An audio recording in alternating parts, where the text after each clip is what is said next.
Elle est très très agressive en coup droit, en revers. Elle est très très forte sur face rapide.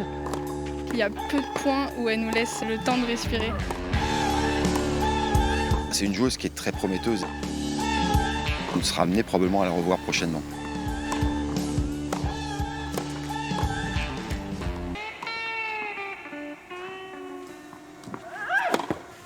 Georgina Hayes participe à un Open international. Affronter des professionnels à seulement 15 ans, peu de joueuses ont la chance de le vivre, mais pas de quoi l'impressionner. Je pense qu'il faut pas se comparer à des joueuses qui sont très très fortes en fait, parce que tout le monde est différent et tu avances à ton niveau. Donc je pense que il faut s'entraîner en fait, il faut continuer comme ça. Ses adversaires voient en elle un potentiel rare. C'est des joueuses qui jouent très vite, très fort. Et moi, je m'entraîne beaucoup avec des garçons, donc ça joue pas comme ça. Donc c'est ce que je suis venue chercher régulièrement avec elles, c'est de me faire agresser tout de suite pour moi, essayer de défendre au mieux. Georgina atteint ses objectifs plus vite que prévu. Elle va même au-delà des attentes de son entraîneur.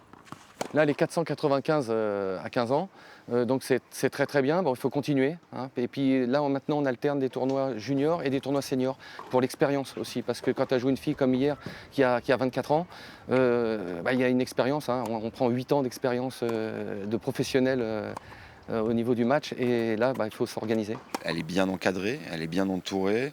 Elle a une famille aussi qui est à fond derrière. Elle est tout un club qui est derrière elle. Son histoire avec le tennis commence à 9 ans dans le club de Saujon, où elle s'entraîne encore aujourd'hui. On découvre alors le talent de la petite Gigi, qui sur ces images commence seulement à taper la balle. Une passion qui l'emmènera loin, au bout du monde pour certains tournois. Alors aujourd'hui, elle se sert des réseaux sociaux et de ses 35 000 abonnés pour obtenir des sponsors ou encore financer ses voyages. Elle aspire à faire partie de l'élite du tennis français. Moi, je veux gagner des grands chelems, je veux être numéro 1 mondial, mais pour l'instant, du coup, je me concentre sur ce que je fais maintenant. Top 50, top 10, on ne sait pas, on verra bien. On ne se met aucune limite sur sa future carrière. On ne sait pas jusqu'où on va aller, mais on va essayer de le faire. Garder les pieds sur terre, ou sur le quick précisément, c'est peut-être ça, le secret de sa réussite.